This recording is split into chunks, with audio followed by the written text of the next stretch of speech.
This is a CBS News special report. I'm John Dickerson. President Trump is sitting down with Ukrainian President Volodymyr Zelenskyy in the Oval Office. Today's event follows Mr. Trump's, and we see them there in the Oval Office. This follows Mr. Trump's summit. Hold on, let's listen to the president. Ukraine with us. We've had a lot of good discussions, a lot of good talks, and I think progress is being made, very substantial progress in many ways. We had a good meeting, as you know, just a short while ago with the president of Russia, and I think there's a possibility that something could come out of it, and today's meeting is very important. We have, I guess, the seven very powerful leaders from Europe, and we're going to be meeting with them right after this meeting, and thank you very much for being here. Thank you so much, Mr. President. If I can, first of all, thank you for invitation, and thank you very much for your efforts, personal efforts to stop killings and stop this war. Thank you. And using this opportunity, many thanks to your wife, First Lady of the United States. She sent a letter to Putin about our children, abducted children, and my wife, First Lady of Ukraine. She gave the letter. It's not to you, to your wife. Oh, I want it. Yeah. So we are saying this sensitive topic. Yes, please. And thanks to our partners, and that you supported this format. That after our meeting we can have leaders who are around us: UK, France, Germany, Italy, Finland, EU, NATO. I mean, all partners around Ukraine supporting us. Thanks to them, and thank you very much for invitation. Thank you very much for being here. President Trump. Do you think it's fair? Yes, Peter, go ahead. Thank you, President Trump. So, President Zelenskyy, you say in a post on X today, Russia must end this war, which it itself started. President Trump, you say President Zelenskyy of Ukraine can end the war with Russia almost immediately if he wants to. Which is it? Yeah, I think that's true. I think we're going to have a meeting. I think if everything works out well today, we'll have a trilat. And I think there will be a reasonable chance of ending the war when we do that. And is this the end of the road for American support for Ukraine? Is today's meeting deal or no deal? I can never say that. It's never the end of the road. People are being killed, and we want to stop that. So I would not say it's the end of the road. No, I think we have a good chance of doing it. It's been almost 4 years now that a lot of people were killed last week. A lot of people last week. I mean, millions of people killed, but a lot of people last week for whatever reason. A big number, a lot of soldiers, on both sides. And I know the president, I know myself, and I believe Vladimir Putin wants to see it ended. And as you met with Putin on Friday, today you've got President Zelenskyy here.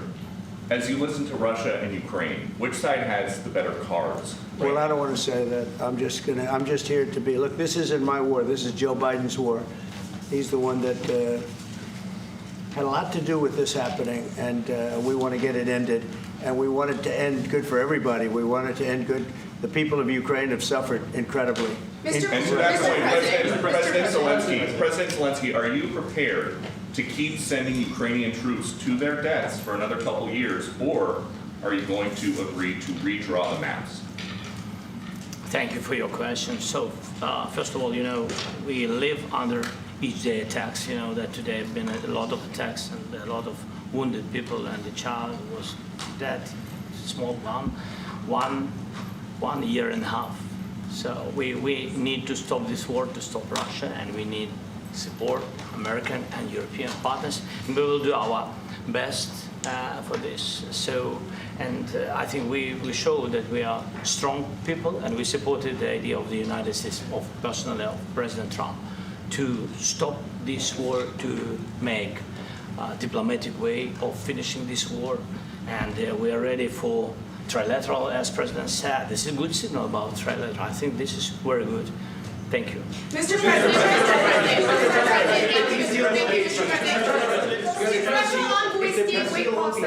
Yes. If the peace deal will be achieved, are you going to be willing to send American peacekeepers to Ukraine? Well, we're going to work with Ukraine. We're going to work with everybody, and we're going to make sure that if there's peace, the peace is going to stay long-term. This is very long-term. We're not talking about a 2-year peace and then we end up in this mess again. We're going to make sure that everything's good. We'll work with Russia. We're going to work with Ukraine. And we're going to make sure it works. And I think if we can get to peace, it's going to work. I have no doubt about it. Your team has talked about security guarantees. Could that involve U.S. troops? Would you roll that out in the future? We'll let you know that maybe later today. We're meeting with 7 great leaders of great countries also, and we'll be talking about that. They'll all be involved, but there'll be a lot of help. When it comes to security, there's going to be a lot of help. It's going to be good. They are first line of defense because they're there. They're Europe. But we're going to help them out also. We'll be involved. Mr. President, Vladimir Putin mentioned that the war will not end without addressing the root causes of this war. Have you had an understanding what are the root causes of this war? Well, look, the war is going to end. When it ends, I can't tell you, but the war is going to end, and this gentleman wants it to end, and Vladimir Putin wants it to end. I think the whole world is tired of it, and we're going to get it ended. It was, I've done 6 wars. I've ended 6 wars, and I thought this maybe would be the easiest one, and it's not the easiest one. It's a tough one. A lot of reasons for it, and they'll be talking about it for a long time. But they'll be talking about the others. Look, India, Pakistan. We're talking about the big places. When you look at, you just take a look at some of these wars. You go to Africa and take a look at that. Rwanda and the Congo, Republic of the Congo. That's been going on for 31 years. And so we've done a total of 6, and we really have 6, not including the fact that we obliterated, and it turned out to be a total obliteration, the nuclear, as you said, the future nuclear capability of Iran. And this one, I think we're going to get solved also. I feel confident we're going to get it solved. President, like guarantees or like special envoy put forward. Thank you, Mr. President. Can you tell us about your conversations with European leaders and what they need to see to support an end to the war? Yeah, well, we're going to be meeting with a great representative group and 7 very powerful, very big countries and great people, all friends of mine and friends of yours. And we're going to have some suggestions made. They want to see peace. They would like to see peace. President Trump, when in Russia, you said last In night the red, in the red. President Trump, do you think it's fair to, for Ukraine and for Russia to achieve a lasting and durable peace if Ukraine cedes its territories that Russia hasn't yet conquered? Do you think it's a fair peace for Ukraine? We're going to have a lasting peace. Just to answer the first part of your question, we're going to have a lasting peace. I hope it's going to be immediately. I hope it doesn't have to go on. And I think people of the whole world is going to be very happy when that's announced. Mr. President, you posted on social media, Mr. President, a very touching letter from the First Lady. And the letter was hand-delivered to President Putin. And it calls for an end to the war, essentially, because of the children and the children's future.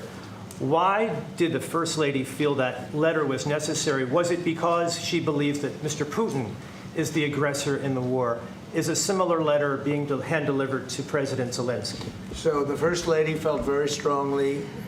She's watched the same thing that you watch and that I watch. I see things that you don't get to see, and it's horrible. But when she's got a great love of children, she has a wonderful son that she loves, probably more than anybody, including me. I hate to say it, but she loves her son. She loves children, and she hates to see something like this happening. And that goes for other wars too. I mean, she sees the heartbreak, the parents, the funerals that you see on television. Always funerals. We want to see something other than funerals. No, she felt. It was a beautiful letter. It was very well received by him. And she did ask me to say, she would love to see this end.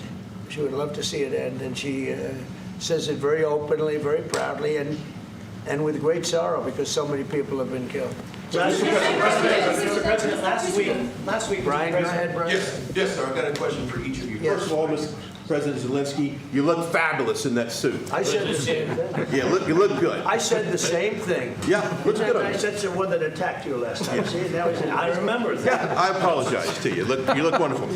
No, my first question for you, President Zelensky. In the same suit. You see, I changed you. Maybe yours is much better than mine. Real quickly, upon peace, God willing we get peace, are you open to holding an election in your country? Yes, of course. We are open for election, yes. We have to do safety circumstances, and a little bit we need to work in the parliament, because during the war you can't have elections, but we can do security. We need, maybe, how to say, we need a truth, yes, everywhere, in the battlefield, in the sky, in the sea, yeah, to make possible for people to do democratic, open, legal elections. So you say we're ready. during the war you can't have elections. So let me just say 3.5 years from now, so you mean if we happen to be in a war with somebody, no more elections. Oh, that's good. I wonder what the fake You like news this is. idea? Yeah. No. Speaking of news, I got a question for you. This sounds insane for me even to ask this, but do you think the American media really doesn't even want a peace deal because they've seen they've been so critical of you every step of the way as you lead the charge for peace? It's an amazing phenomenon. I said that if in the settlement you got Moscow, St. Petersburg, and thousands of miles around them, they would say, I made a bad deal. The level of hatred and animosity is incredible. Not with all. I mean, we have great people up here. We also have terrible people up there that I think are told what to say. But, you know, in solving all of these wars, they don't even write about it. You know, I saw major wars. I saw wars that have been going on for 31, 35, and 37, and a couple of quicker ones. One that was going to go into a full-blown deal very quickly. You know what the one I'm talking about. It was a big one. But they don't even write about that. No matter what I do, no matter what, and you know, this is not anything to do with you. It's probably to your advantage in a certain way. But no matter what I do, no matter what deal I make, from my standpoint, you'll come out good. Maybe President Putin will come out good. But they'll say, Trump was absolutely horrible. It's just that, and I've lived with that for a long time. I've lived with it since just before the first election. I used to get great publicity. Now I get the worst publicity anyone's ever gotten in office, but I won in a landslide, so that people understand. They're the only ones that count, ultimately. But I've also had great reporters. I've had journalists that are very good. But it's very sad when you do the right thing. As an example, they said, because of the fact that Vladimir Putin came to American soil, this was a tremendous defeat for Donald Trump. No, it was really wonderful that he did it. It was a hard thing for him to do, to be honest with you. It was the opposite of what they said, but they said it. Now, if he didn't come, they'd say that was also bad for Trump. You know, there's no way. And there's just a great dishonesty of the press, and I think that's why it's lost its credibility. You know, its credibility is at an all-time low. We have a thing going on right now in D.C. We went from the most unsafe place anywhere to a place that now friends are calling me up, Democrats are calling me up, and they're saying, sir, I want to thank you. My wife and I went out to dinner last night for the first time in 4 years, and Washington, D.C. is safe, and you did that in 4 days. I'll tell you, it's safe. I had another friend of mine, he has a son who's a great golfer, he's on tour, and he came in fourth yesterday in the big tournament where Scotty Scheffler made the great shot, and he said his son is going to dinner in Washington, D.C. tonight. I said, would you have allowed that to happen a year ago? He said, no way, no way. He said, what you've done is incredible. And I think the people realize it. But the press says, he's a dictator, he's trying to take over. No, all I want is security for our people. But people that haven't gone out to dinner in Washington, D.C. in 2 years are going out to dinner. And the restaurants the last 2 days were busier than they've been in a long time. Thank Sir, I you. walked around yesterday with MTG. If you could walk around with DC with MTG and not be attacked, the city is safe. Yeah, it's Sir, good. on the Thank you, Mr. President. Last week, you warned of what you called severe consequences if a 30-day ceasefire or any type of ceasefire were not agreed to by Russia. Will there be severe consequences? Does that change because of I your don't meeting think with you need a President Putin? ceasefire. You know, if you look at the 6 deals that I settled this year, they were all at war. I didn't do any ceasefires. And I know that it might be good to have, but I can also understand strategically why, well, you know, one country or the other wouldn't want it. You have a ceasefire and they rebuild and rebuild and rebuild, and, you know, maybe they don't want that. But if you look at the 6 deals that we made peace and you know, long-term, long-running wars, I didn't do any ceasefires. Would I like the concept. You know, I like the concept of a ceasefire for one reason, because you'd stop killing people immediately, as opposed to in 2 weeks or 1 week or whatever it takes. But we can work a deal where we're working on a peace deal while they're fighting. They have to fight. I wish they could stop. I'd like them to stop. But strategically, that could be a disadvantage for one side or the other. But all of these deals I made without even the mention of the words ceasefire. President Zelenskyy, are you disappointed that there's no explain the ceasefire? decision to offer Ukraine Article 5-like security guarantees, but stop short of pushing for their full membership? Yeah, well, we haven't done anything on that yet. If you look back and you go back long before President Putin, it was always a statement that they would never allow Ukraine into NATO. So that was a statement that was made, but we haven't discussed any of that yet. We're going to be discussing it today. But we will give them very good protection, very good security. That's part of it. And the people that are waiting for us, they are, I think they're very like-minded. They want to help out also. Thank you, President.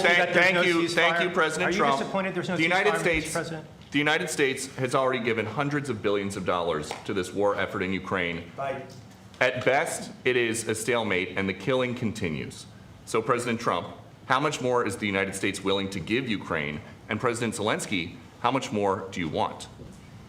Well, I'll start off just by saying we're not giving anything now. We're selling weapons. This is something before, I guess the number is well over $300 billion. That was under Joe Biden, a corrupt politician, not a smart man, never was. By the way, go back 40 years. He was not a smart man 40 years ago either.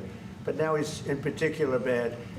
This was done by a corrupt administration that shouldn't have been in, and frankly, if the right results of the election were given, if I were president, this war would have never taken place, and he would have been very happy, because he would have liked to have seen. I mean, they went through hell. He went through hell.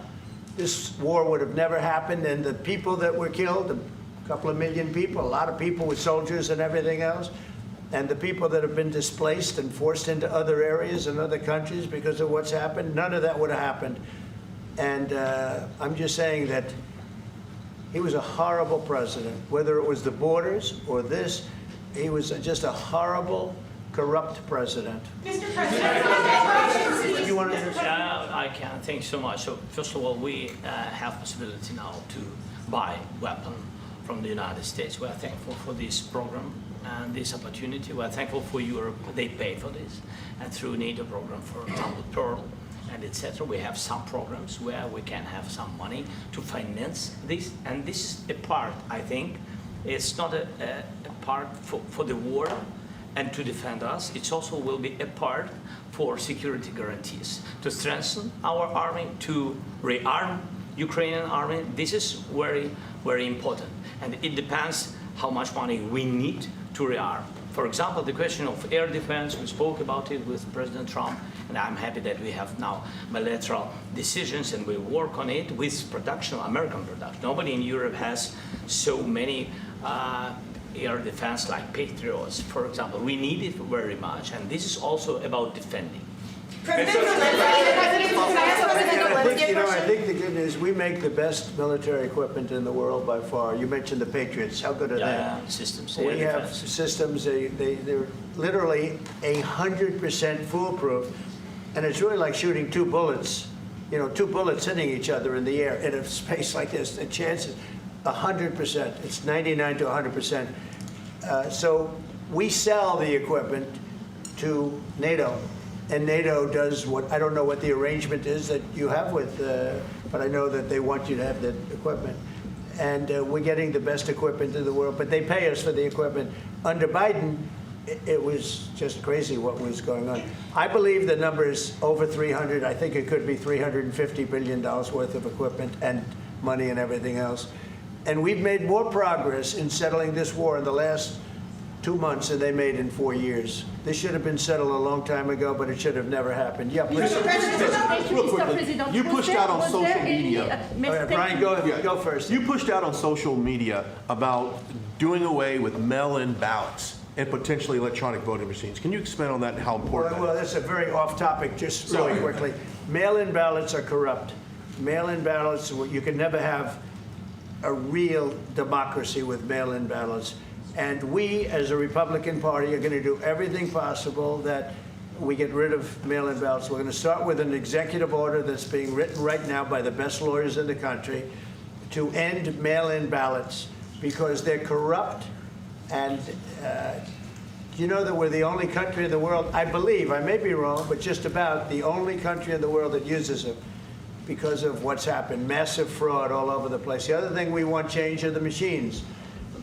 For all of the money they spend, it's approximately 10 times more expensive than paper ballots. And paper ballots are very sophisticated with the watermark paper and everything else.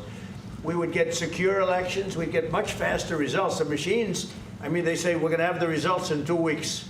With paper ballots, you have the results that night. Most people, but most people, many countries use paper ballots. It's the most secure form. So between paper ballots, very, very important, paper ballots, and I think maybe even more important, the mail-in voting. We're going to end mail-in voting. It's a fraud. If you have mail-in vote, even Jimmy Carter with this commission, they set it up. He said the one thing about mail-in voting, you will never have an honest election if you have mail-in. And it's time that the Republicans get tough and stop it because the Democrats want it. It's the only way they can get elected. Because with men and women's sports and with transgender for everybody and open borders and all of the horrible things, and now the new thing is they love crime. They're fighting me on the fact that I've made Washington, D.C. safe. We're not going to get mugged, beaten up, or killed like all the people you've been watching get so badly hurt. I'm glad, I hate to take your time with this, but I'm glad you asked me that question. Sorry. We're going to stop mail-in ballots because it's corrupt. You know, when you go to a voting booth and you do it the right way and you go to a state that runs it properly, you go in, they even ask me, they asked me for my license plate, for identity. I said, I don't know if I have it. They said, sir, you have to have it. I was very impressed, actually. But it's very hard to cheat with mail-in voting. As you know what happens in California, it's so corrupt, where some people get 5, 6, 7 ballots delivered to them. Now, we got to stop mail-in voting, and the Republicans have to lead the charge. The Democrats want it because they have horrible policy. If you have mail-in voting, you're not going to have many Democrats get elected. That's bigger than anything having to do with redistricting, believe me. And the Republicans have to get smart. We're not going to have a country. I said for a long time at rallies, you need borders and you need free and fair elections. Those two things, otherwise you don't have. We have strong borders now. In 90 days, Mr. President, we didn't have 1, 0, 0, and 3 months.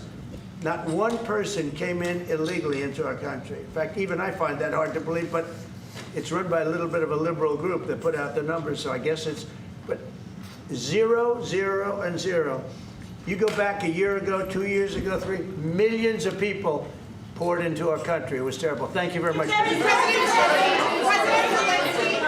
security guarantees do you need from President Trump to be able to make a deal? Is it American troops, intelligence, equipment? What is it? Everything. And really, it includes 2 parts. First, strong Ukrainian army. That's what I began to discuss with your colleagues. And it's a lot about weapon and then people and training missions and intelligence. And second, we will discuss with our partners. It depends on the big countries, on the United States, on a lot of our friends. And Mr. President, are you willing to commit American troops to that NATO-like protection in order to get President Zelenskyy to a deal today? Well, I don't know if you define it that way, but NATO-like, I mean, we're going to give, we have people waiting in another room right now. They're all here from Europe, biggest people in Europe, and they want to give protection. They feel very strongly about it, and we'll help them out with that. I think it's very important. I think it's very important to get the deal done. You've been involved with the peacekeeping in Ukraine since your first day in the administration. What would you say to the Ukrainian people right now who are suffering under the Russian attacks and hoping that the American people will stand with them? Well, I know Ukrainian people. I've known many over the years. They're great people. They're smart. They're energetic. They love their country. I mean, they love their country, and we want to get this war ended. That's all I can do. I love the Ukrainian people, but I love all people. I love the Russian people. I love them all. I want to get the war stopped. Very important. Mr. President, was there any aspect of your discussion with Vladimir Putin that left you disappointed? Look, we just spoke to, I was just telling the president, I just spoke to President Putin indirectly, and we're going to have a phone call right after these meetings today. And we may or may not have a trilat. If we don't have a trilat, then the fighting continues.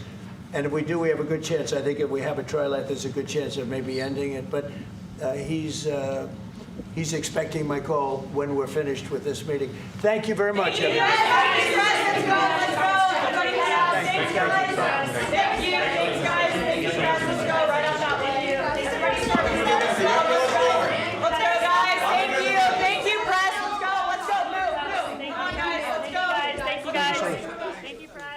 And that concludes the top of the meeting. The meeting hasn't even taken place yet between President Trump and Volodymyr Zelenskyy. A few wrap-up notes before we go to our Nancy Cordes at the White House. The tone was much different than the last Oval Office meeting we remember between those two. Volodymyr Zelenskyy heaped praise and thanks on the president. The president said that substantial progress is being made on a possible peace deal to end the Russian invasion, and that he, quote, feels confident we are going to get this solved. Let's go now. He also talked about a trilateral meeting, perhaps, between the three parties. And with respect to the question of security guarantees, we're going to help them out, the president said, about securing Ukraine's security in the wake of some kind of possible agreement. There was also the traditional extraneous information, which we won't get into. But let's turn to Chief White House correspondent Nancy Cordes. Nancy, your thoughts? Well, I thought it was notable, John, right at the end of that give and take with reporters, President Trump said that he is going to be speaking with Vladimir Putin right after these meetings wrap up to let him know what was discussed and to talk about a possible trilateral meeting between himself, President Putin, and President Zelenskyy. Also notable, and you nodded to this, the fact that the president seemed very open to providing intense security guarantees to Zelenskyy and Ukraine. He was asked whether the U.S. would send peacekeepers to Ukraine, troops on the ground. He didn't rule it out. He said this is something that's very important to the Europeans and therefore is very important to him in terms of getting this deal done. And the reason that is so important, John, is because one of the greatest fears that Volodymyr Zelenskyy and other European leaders have is that they might cut a deal with Vladimir Putin that might even include territory changing hands, Russia taking control over land that was traditionally part of Ukraine. And then a couple of years later, after Russia has had an opportunity to rearm, Putin might attack again and try to gain more territory. And that's what they're seeking to head off. That's right. And in the last Oval Office meeting, the one that didn't go so well, that was one of the major points of contention, that Putin had broken the Budapest Memorandum, which was signed in 1994, about the future of Ukraine. Then again, the Minsk agreements in 2014, 2015, breaking agreement after agreement. And that's why now this question of whether there can be sufficient guarantees is one they're very suspicious about in Europe and obviously in Ukraine. U.S. Security guarantees would put some metal behind any kind of agreement. Nancy, the White House, the president was obviously disappointed in the coverage they got out of the summit with Vladimir Putin last Friday. What is your understanding of the emerging details and clarity, or not, that we've gotten about really what took place in that meeting and what the sort of strategy is now for the president and his team? Well, the indications that we got from the Secretary of State, Marco Rubio, and Special Envoy Steve Witkoff, who were both in that meeting with Putin and appeared on various Sunday shows yesterday and are in the room today, is that land swaps are at the heart of this negotiation and the thing that President Trump most wants to discuss today in that room. Territory that would change hands from the Ukrainians to the Russians. And we also know a bit more about what Putin is seeking based on European reporting, and that is that Putin would like to gain control of the entire Donbas region of Ukraine, which is home to 6.5 million people, or at least it was before the war. And he controls roughly 87% of the Donbass right now. It is predominantly Russian speaking. He sees it as part of Russia, but that's not all he wants. He also then wants to freeze the conflict along the current battle lines, meaning that at the end of the day, he would take control of more than 20% of Ukraine. This is obviously something that Ukraine and the Europeans have a major problem with. And even going into this meeting yesterday, President Zelenskyy said he doesn't think that they should be talking territory in this meeting today at the White House. He thinks that's something that should only happen when he is sitting across the table from Vladimir Putin, and once he has assurances that Putin is going to stop the killing, which continues right up to today, John. Nancy Cordes at the White House. Let's bring in CBS News senior foreign correspondent Holly Williams, who is in Kyiv, Ukraine. Holly, picking up on what Nancy said, freezing along current battle lines, the Russians are trying to push those battle lines almost as we speak.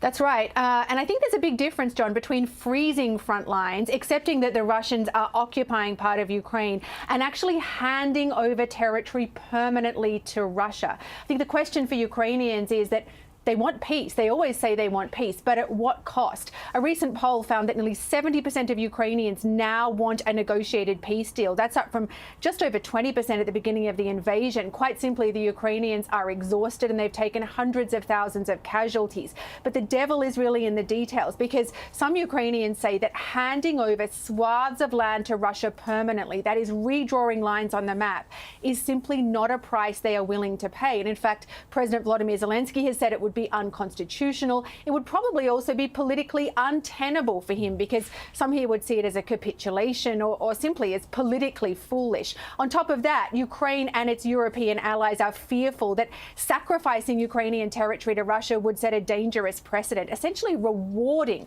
Vladimir Putin for invading Ukraine and perhaps encouraging him to do it again. And then finally, even if a deal can be done that's acceptable to all sides, many Ukrainians have told us they simply do not trust Vladimir Putin to stick to his word, because he invaded their country back in 2014 and then he broke international agreements to do it all over again in 2022.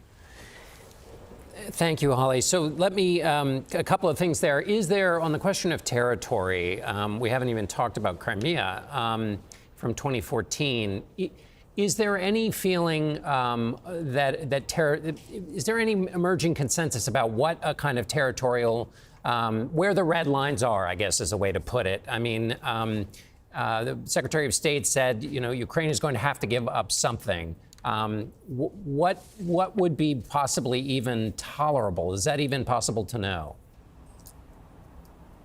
I don't know if there is a consensus. As I said, for some Ukrainians, any land swap, so-called land swap, would be unpalatable, unacceptable. Others are exhausted by this war. Perhaps they'd be willing to give up Crimea, that was illegally annexed by Russia back in 2014. But I don't know that at this point there's any consensus, and it's not entirely clear publicly what Ukraine's red lines are. And then, Holly, you mentioned that nobody trusts Vladimir Putin in Ukraine after a series of broken agreements. That would seem to be hard-won wisdom. But what is the feeling then about the United States? We talk about it in terms of security guarantees. That seems a little abstract. Is there a feeling about whether the United States can be trusted to keep in place any agreement and therefore keep Vladimir Putin from doing what they guess he would do if left to his own devices? What I would say is that many people here are furious that President Trump has been meeting with Vladimir Putin at all and using that language of land swap. Some people think it's naive. Other people feel that their country has been sold out by the United States or by President Trump. To give you a flavor of what life is like here in Ukraine at the moment, in the city of Kharkiv, which is to the northeast of here, early this morning, just before sunrise, a swarm of Russian drones hit an apartment building. And Ukrainian officials say that at least 5 people were killed, including a baby girl, a 1-year-old baby girl. In fact, President Zelenskyy just mentioned her at the White House. There's very disturbing video of rescue workers trying to resuscitate her. It's upsetting watching for us. Imagine what it looks like to Ukrainians. To Ukrainians who see that video, it simply doesn't look very much like Vladimir Putin really wants peace. Right. Holly Williams, force in Kyiv, Ukraine. Thank you so much, Holly. Joining us now is CBS News national security contributor Samantha Vinograd. Sam, when you take a look at what we've just seen, the president and Volodymyr Zelenskyy, what's your reaction to what we've seen so far? Well, the two leaders certainly had very different attitudes towards each other in this meeting than in their previous meeting in February. President Trump, for his part, referred to President Zelenskyy as one of the 7 great leaders from Europe during the conversation earlier, versus a somewhat patronizing attitude during the February meeting when he told President Zelenskyy that President Zelenskyy didn't have all the cards. So Trump is certainly speaking to Zelenskyy very differently. Zelenskyy, for his part, certainly has done his homework ahead of this Oval Office meeting. He's dressed differently. He's more formal. He certainly understands how to speak Trump's language. He is thanking the United States for their ongoing support, complimenting U.S. military equipment and assistance. He brought a letter for First Lady Melania Trump, and overall seems to understand how to more productively engage with President Trump. And the goal of that, of course, is to ensure that any deal that is on the table doesn't just reward Vladimir Putin, but is also in Ukraine's best interest, John. And Sam, as you think about the way this day goes on, what should we expect? They'll have the meeting, then there's another meeting with European leaders. This is being negotiated both behind the scenes, but then also in public. As a White House tries to prepare for this, what's your expectation? Well, what matters more than what happens publicly is what is happening behind closed doors. And I think there are 2 buckets of issues that are going to be discussed with the Europeans. The first is, of course, the mechanics. Are we looking to try to secure a ceasefire ahead of any kind of peace deal? The benefit of a ceasefire, of course, is that the killing stops, and that there is a pause such that the Ukrainians and the Russians can negotiate without more Ukrainians being murdered by Vladimir Putin. The second substantive piece of what's going to be discussed behind closed doors is security guarantees. And John, those security guarantees from the United States, of course, could come in the form of actual U.S. presence on the ground in Ukraine, but it could also come in the form of ongoing U.S. military assistance to Ukraine, intelligence, weapons, and more military equipment, so that the Ukrainian army, once a peace deal hopefully is secured, is viewed as strong and a deterrent to further aggression by Vladimir Putin. Samantha Vinograd, thank you so much. I want to bring in CBS News Chief Washington analyst Robert Costa. Bob, you've been on the phone talking to the White House. What's your sense of the president's mood, and how do you view what we saw today between the 2 leaders? Good to be with you, John. Sources close to President Trump tell me he's relaxed today. He wants to cast himself as a peacemaker. He knows the stakes are high, but he also can only do so much to bring these two warring powers together, to bring Ukraine and Russia to the table. There is a goal here of having a group meeting with Putin and Zelenskyy at the same table, with the mediator being the president. But there are low expectations inside this administration about what's possible. What are the limits here for Ukraine? And they're going to put pressure, I'm told, on the Europeans to step up, not just in terms of security guarantees and how Europe's going to contribute to that, but how they're going to be a forceful presence for the Ukrainians in the coming years, should there be some kind of agreement. But paramount here, John, inside the White House, is a deal. It's not an ideology. It's not some view of the world. It's getting a deal done. That's animating the president behind the scenes. He wants to be the one who brings these sides together. It's not exactly about how it looks, but just the fact that it could get done. Do they have any conception, Bob, of what that looks like? In other words, what you're suggesting is, not any abstract ideas, maybe not even the idea that sovereignty of a nation needs to be protected at all costs. But if they have that realistic, clear-eyed view, does that essentially mean at the end of the day, Ukraine is going to have to agree to a lot of land going over to the Russians that they might not otherwise have agreed to? Is there any shape that vision of the world suggests to you? The president is not playing by the NATO playbook. That doesn't mean he's not aligned with NATO in spirit, but when it comes to this deal, peace, the White House is saying to reporters and others around the administration, is that is the end game here. And if that ends up being Ukraine having to have some concessions, and that could include giving over some land that's been taken over by the Russians to some capacity, if Ukraine gets some kind of security guarantee for the rest of its sovereign territory, that's all part of the discussion. Chief Washington analyst Robert Costa. Thank you, Bob. We'll be back around 3 or so Eastern when President Trump and Zelenskyy are joined by other European leaders. Our coverage continues on CBS News 24/7 and your local news. This has been a CBS News special report. I'm John Dickerson.